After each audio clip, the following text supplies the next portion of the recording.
What's going on, guys? Matt Weik, Weik Fitness. Thank you so much for tuning in to another episode. If you are watching this on YouTube, you're probably noticing behind me, there's nothing there anymore. I'm changing things up. So, my office, I had a whole bunch of stuff just kind of thrown in there. The webcam that I use to do all of my podcasts was just at my desk, and it looked at basically the wall of magazines that I've been in. And that was kind of like my backdrop, so to speak.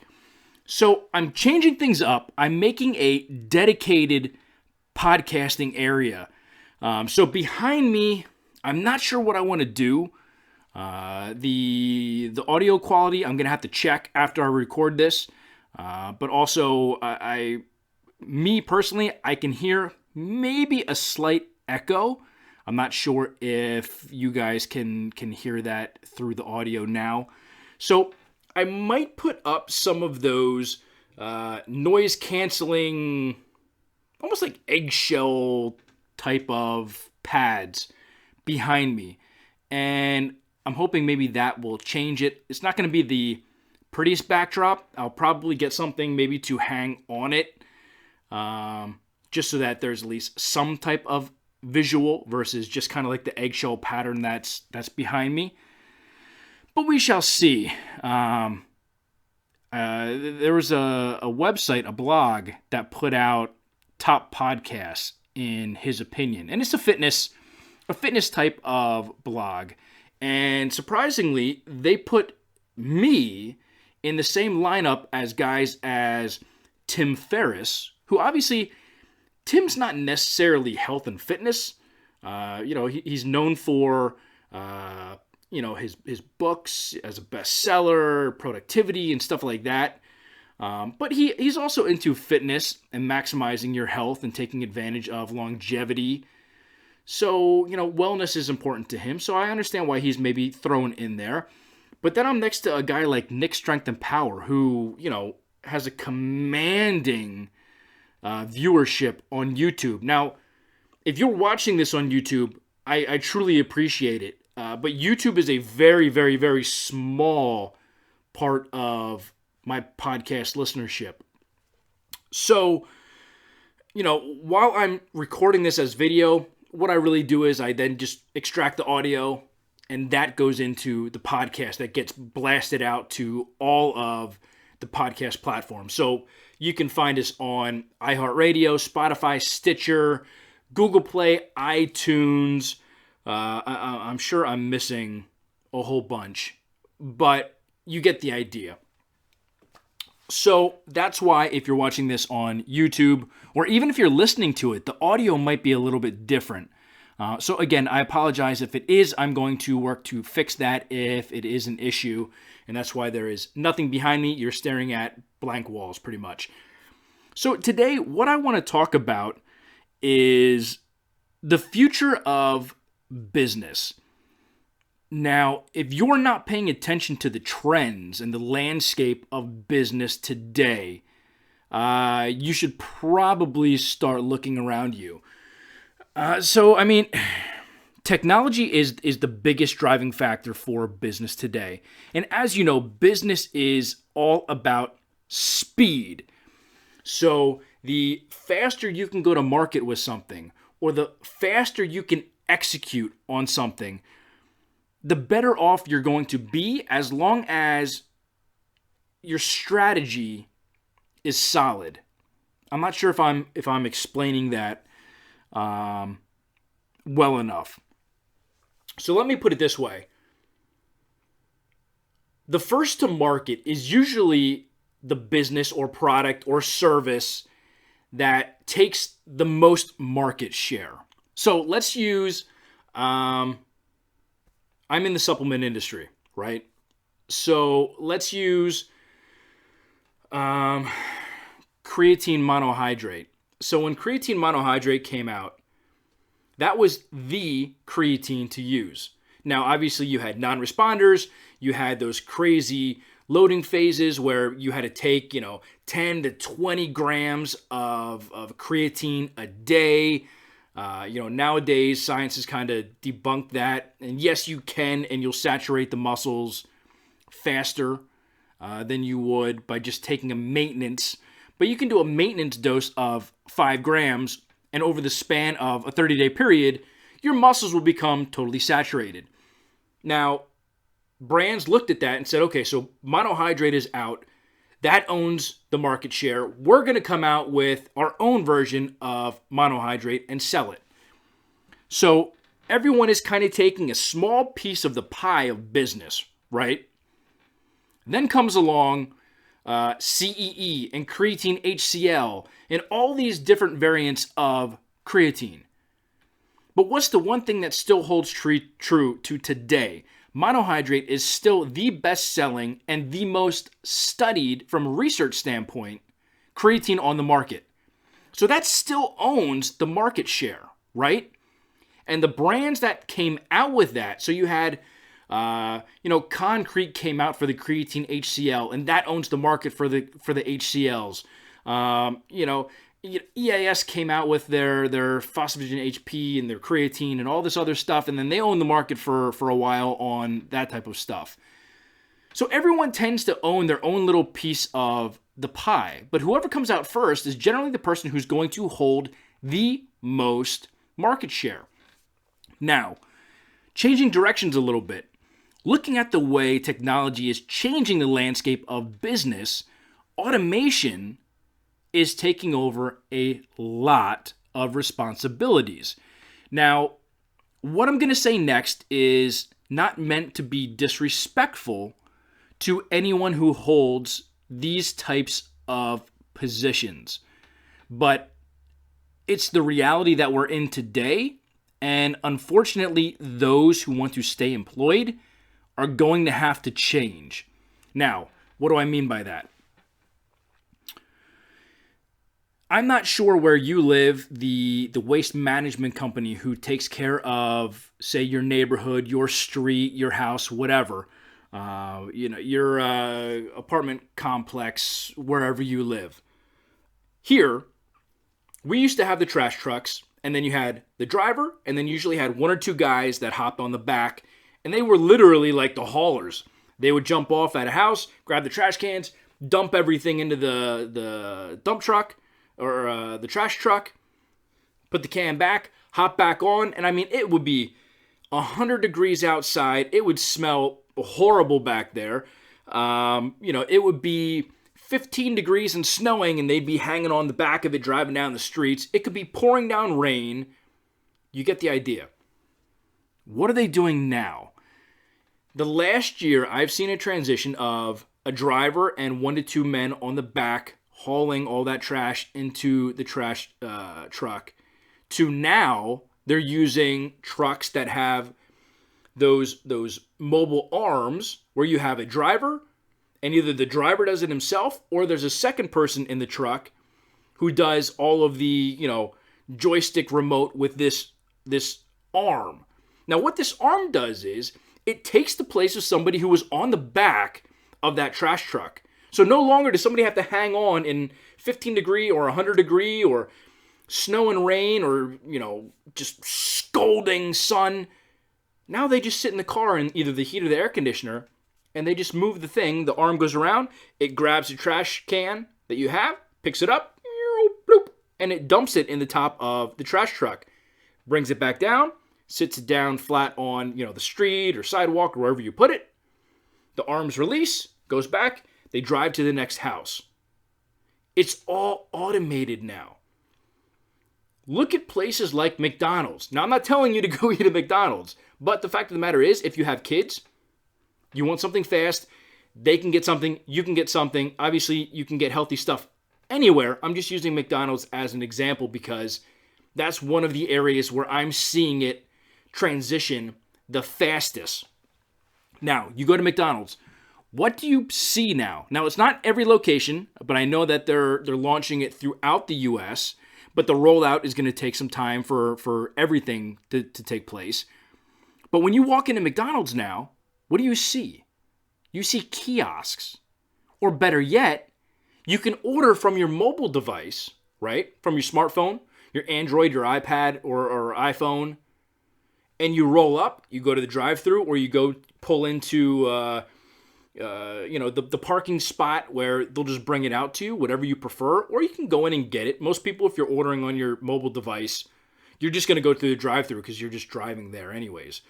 But when you think about it, that is taking the place of the cashier clerks who are going to be taking your orders at the front. So you literally walk into McDonald's now, you use the touch screen, you choose what you want, you hit pay, and you're done. Now, maybe you have to walk up and pay if you're doing cash or whatever the case may be, but it's eliminating jobs. Now, I call these low-skill jobs. And again, I'm not saying that to disrespect anyone who is in those, positions that I'm talking about. But the fact of the matter is, you don't have to have a college degree or higher education to take orders at McDonald's. So that's what I'm getting at. It's not like you're trying to design a new 12-story building complex, from scratch, where you have to have that knowledge. A McDonald's clerk is generally taught how to use the system, and that's all they have to know. The system shows them everything, okay? Now, a couple years ago, McDonald's employees were complaining about their wages. We want X amount of dollars. We want $15 an hour as our minimum wage, and this and that, the other. Okay, cool. But when McDonald's franchise owners look at how much money they spend on each employee who takes orders, they can get rid of multiple, if not all of them, get the kiosks, and they just saved all of that money. Sure, you might have that overhead and that expense up front, but if you're eliminating jobs, that money that you would have in the employees would just be going into those kiosks anyways. So now you can become leaner as a company and an organization, still put out the same, output, meaning hamburgers, french fries, drinks, chicken nuggets, salads, ice cream, milkshakes, whatever, because you'll still have people working the back. Now, that's another thing. I think this rollout with the kiosks is just the start. I think you're going to see more places doing a drive-through model. Think along the lines of a Sonic, okay? I'm not sure if you have Sonic where you live, but Sonic, you either drive up and you park, you order, they bring your food out. You never step foot inside of Sonic, okay? And to me, I see that model going more towards where the future is. Yes, you have people who still want the experience of dining in at a fast food restaurant, but I see more franchises popping up where everything is going to be automated, or maybe you only have a handful of employees. And so maybe you have one person who hands the order to somebody, you have one person who prepares it, and really that's all you need depending on how much volume you do per day. Maybe you have a handful of people working at a time at most. But if they're placing their order online or on their mobile device, or they're using a kiosk, you can eliminate that entire position. Now, my brother-in-law is a pharmacist, and, I had a tough conversation with him, and it was kind of, jokingly, but he knows the way that technology is going. Pharmacists get paid a lot of money. I mean, you're talking six figures, right? Now, I'm not saying that pharmacists aren't smart, because they're super smart. I mean, I speak to my brother-in-law, and he tells me and explains things, medical things, drug terminology, prescription drug terminology. And I'm just like, what? I mean, the guy is brilliant. But I went to him and I said, hey, what do you think's going to happen over the next 10 years? What's your plan? He goes, well, what do you mean? I said, what if they get rid of pharmacists? Because really pharmacists, they check the drug interactions, but many of them do it on computers these days. And a lot of the pharmacists are counting the pills that go into the bottles, and they're checking off the boxes. This tech put this together. Okay, he did that correctly. She did that correctly. Okay, cool. Slap the label on. It's good to go for when the customer comes to pick up their prescription. Why wouldn't we think that technology? You go to the doctor, right? Doctor sends in the prescription, sends it over to the pharmacy. A computer receives that prescription. The computer tells another machine, hey, fill this script. A bottle comes out, it pulls the whatever prescription they need. It gets filled, it gets labeled, it gets capped. Maybe you have one person there that checks it, that just checks the computer, the machine to make sure everything is correct, that they're not giving out like the wrong drug. Like somebody's coming to pick up their Viagra and they get like Ambien or something. So maybe they downsize how many people are working at these drugstores, these pharmacies, right? So what's not to say that a computer is not going to eliminate a pharmacist's job? I mean, you can go right down the line. Look at personal trainers. Sure, business is booming. It could be better than ever. But the people who work with trainers these days are people who just want the results. They want to go in, they want to be pushed. They're not going there asking for a workout per se. Because you can go online, use that technology on the internet, and find 10 workouts to get bigger guns, chest workouts to look like Arnold, tree trunk leg workouts, squat till you puke workouts, you name it. I'm just making stuff up. Everything is free online. That's technology. So I really think that the landscape of business is going to change over the next 10 years, where a lot of jobs are going to be eliminated. And that's a shame. But at the same time, a lot of those jobs are going to be the ones that you don't need to have a lot of skills to do.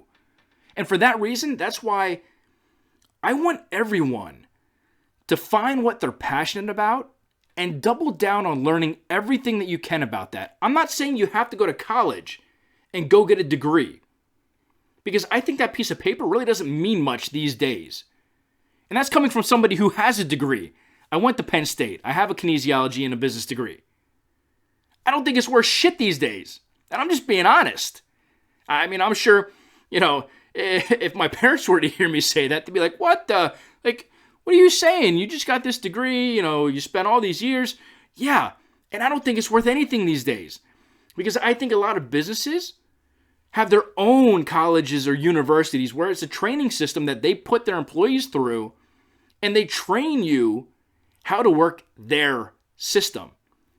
Now, I want to go back to business and how business is all about speed, okay? Now, if you go to college and you spend 4 years, 6 years, 8 years in a classroom, right? Business is about speed. Education is not working and catching up to the rate that business is changing.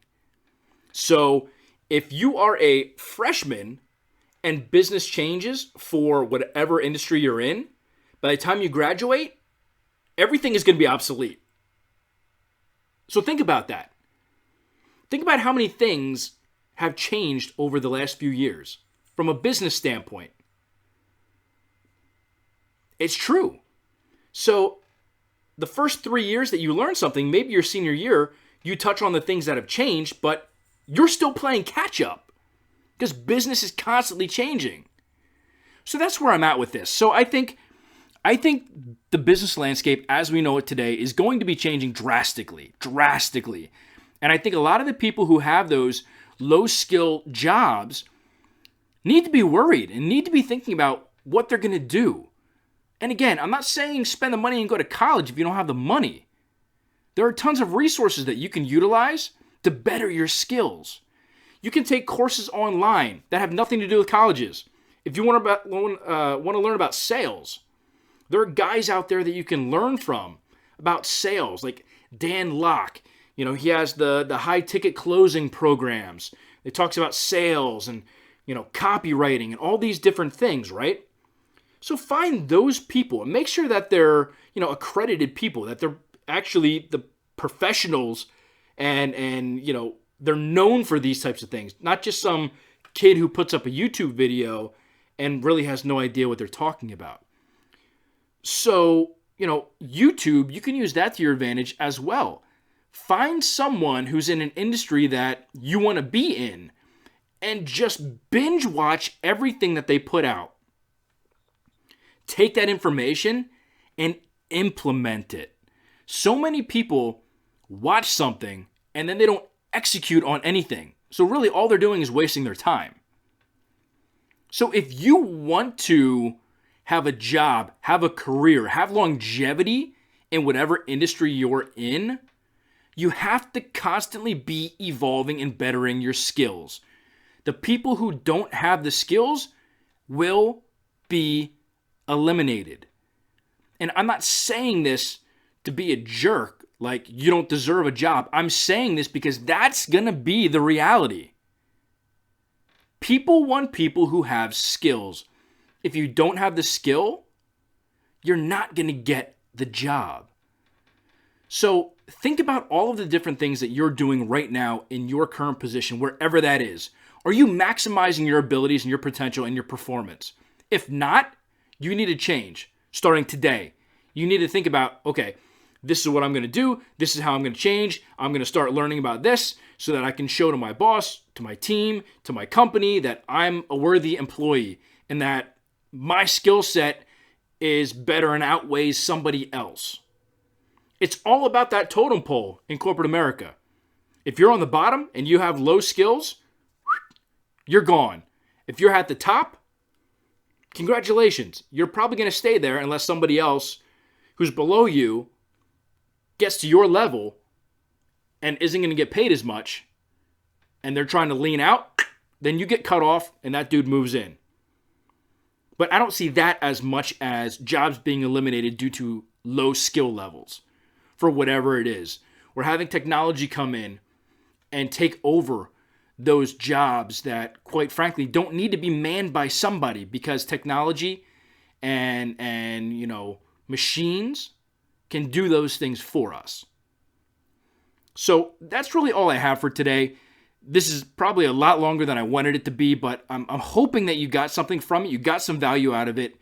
And it kind of opened your eyes to, okay, maybe Matt's right because things are changing and technology is trending more towards eliminating jobs, even though right now I believe the unemployment rate is at the lowest it's ever been. And that's amazing.